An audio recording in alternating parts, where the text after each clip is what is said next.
নিজেকে কখনো যেন ছোট মনে করবেন না। আপনিও কিন্তু আপনার রবের সেই বান্দা, যেই বান্দা আমি, যেই বান্দা আরো 10 জন। আপনার রব আপনাকে ভালোবাসেন, আপনার থেকেও বেশি। অবশ্যই তিনি আপনাকে আপনার থেকেও বেশি ভালোবাসেন। একবার ভাবেন, জীবনের দীর্ঘ সময় আপনি কিন্তু আপনার রবকে ডাকেননি। জীবনের দীর্ঘ সময় আপনি কিন্তু আপনার রবকে উপেক্ষা করে গেছেন, অবহেলা করে গেছেন। তারপরেও কিন্তু তিনি আপনাকে ফেলে দেননি, তারপরেও কিন্তু তিনি আপনাকে একা করে দেননি।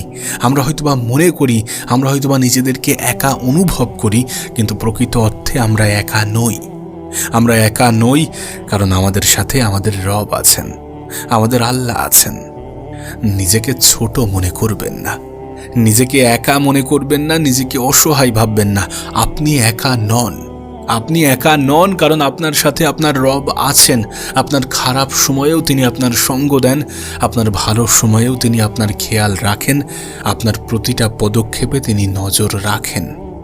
নিজেকে ছোট মনে করবেন না, নিজের মনকে ছোট করবেন না, নিজেকে ছোট ভাবতে যাবেন না, কারণ আপনি অতটাও ছোট নন।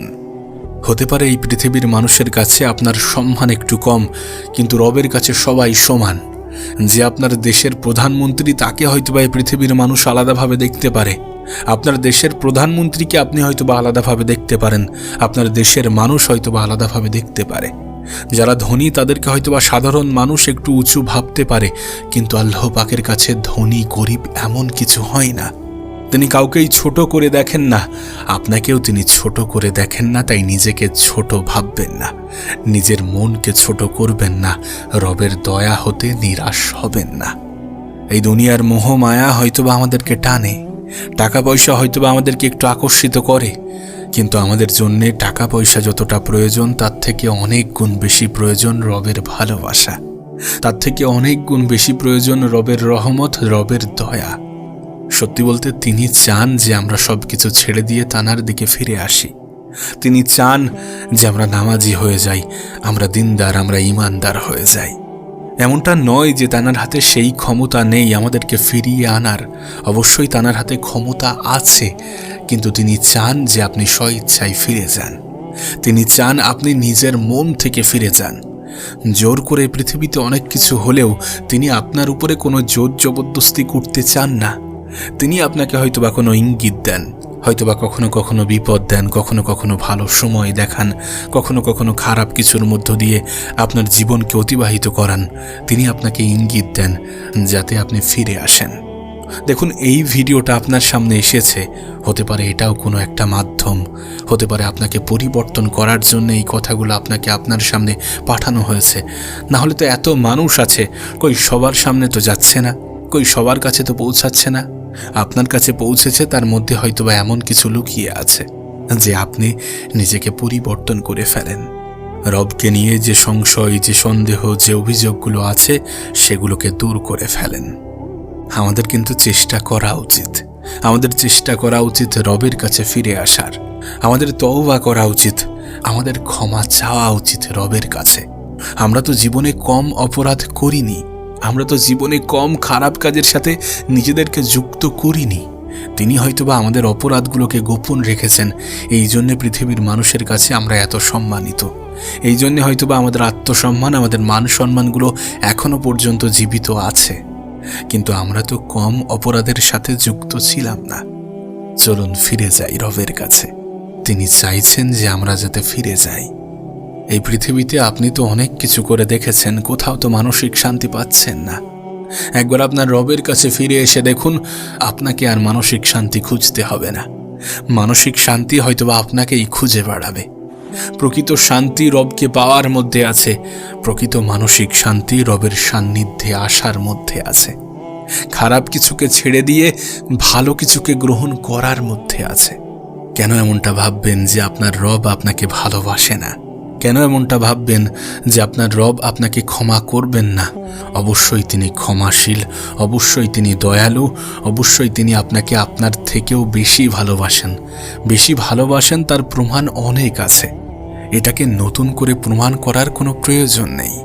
আমরা মনে করি যে আমাদের রব আমাদেরকে ক্ষমা করবেন না। কেন ক্ষমা করবেন না? আপনি যদি তওবা করেন, আপনি যদি ফিরে আসেন, আপনি যদি রবের দিকে ধাবিত হন, আপনি যদি ভালো কাজের দিকে ধাবিত হন, আপনি যদি নামাজকে নিজের জীবনের অংশ বানান, তাহলে কেন আপনার রব আপনাকে ক্ষমা করবেন না? তিনি এতটা ক্ষমাশীল যেটা আপনাকে কথার মাধ্যমে বোঝানো সম্ভব নয়। তিনি এতটা দয়ালু যেটা আপনাকে ভাষার দ্বারা প্রকাশ করা সম্ভব নয়। আমি আমার কথার দ্বারা তার পরিমাণ কখনোই প্রকাশ করতে পারবো না, কখনোই বোঝাতে পারবো না আপনাকে। আমাদেরকে বোঝানো হয়েছে আমাদের রব অনেক বেশি কঠোর, কিন্তু তিনি যতটা কঠোর তার থেকে অনেক বেশি দয়ালু। যদি তা না হতো তাহলে পৃথিবীর কোনো ব্যক্তিই জান্নাতে যেতে পারতেন না। আমরা যদি জান্নাতবাসী হই তাহলে অবশ্যই সেটা রবের দয়ায়, রবের রহমতে।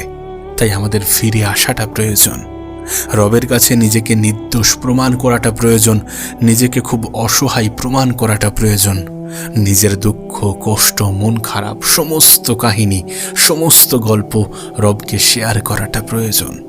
আপনি তো সেখানেই নিজের সমস্যাটা বলবেন যেখানে সমাধান পাওয়া যেতে পারে। আপনার কি মনে হয় এ পৃথিবীতে আপনার সমস্যার সমাধান রবের থেকে উত্তম কেউ করতে পারবে? কেউই করতে পারবে না। তাই আপনার মনের দুঃখ, কষ্ট, সমস্ত কিছু আপনার রবের কাছে শেয়ার করুন।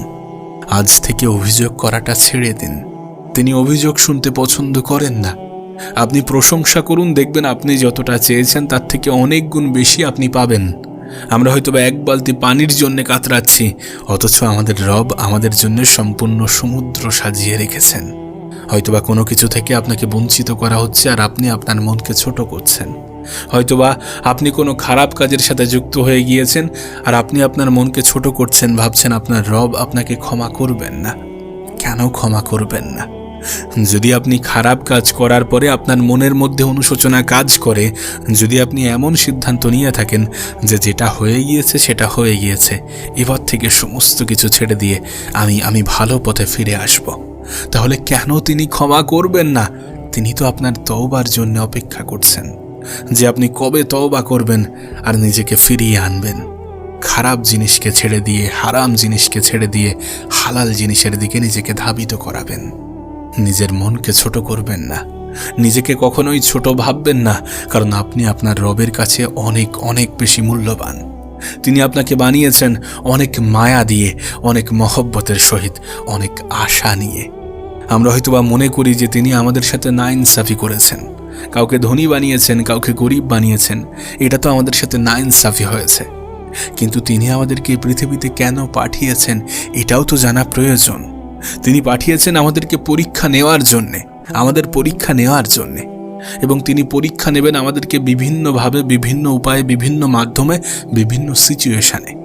তাহলে বিভিন্ন সিচুয়েশান যদি করা হয়, বিভিন্ন মাধ্যম যদি করা হয়, মানুষের জীবন তো বিভিন্ন হওয়া প্রয়োজন। আপনার জীবনের সমস্যা অন্য একজন মানুষের জীবনের সমস্যা কিন্তু সমান নয়। আপনার জীবনের পরীক্ষা আর অন্য একজন জীবনের পরীক্ষা কিন্তু সমান নয়। আমাদের রব আমাদেরকে বিভিন্ন সিচুয়েশনের মধ্যে ফেলে বিভিন্নভাবে আমাদের পরীক্ষা নেন। সেই জন্যই আমাদের জীবনে এত বেশি বৈষম্য। তবে তিনি কারোর সাথেই নাইনসাফি করেন না, কারোর সাথেই নাইনসাফি করবেন না। এ পৃথিবীতে যদি কাউকে গরিব করে পাঠানো হয় তাহলে তার জন্য উত্তম প্রতিদান অপেক্ষা করছে। কাউকে যদি অনেক ধনী করে পাঠানো হয় তাহলে তার জন্যেও অনেক কিছু প্রশ্ন অপেক্ষা করছে। তাই বলছি, আপনি নিজেকে যতটা ছোট মনে করছেন, আপনার রব আপনাকে কখনোই অতটা ছোট ভাবেন না। এ পৃথিবীর মানুষের সাথে এ পৃথিবীর সৃষ্টিকর্তাকে গুলিয়ে ফেলবেন না। তিনি আলাদা, তিনি ইউনিক, তিনি সমস্ত ক্ষমতার অধিকারী। তিনি যেমন সব থেকে বেশি কঠোর, তিনি সব থেকে বেশি দয়ালু, তিনি সব থেকে বেশি ক্ষমাশীল, তিনি সর্বশ্রেষ্ঠ পরিকল্পনাকারী, তিনি অন্তর্যামী। আর এই সব কিছুর সঙ্গে এটা বলাটাও প্রয়োজনীয় যে আপনি আপনার রবের কাছে অনেক বেশি দামি।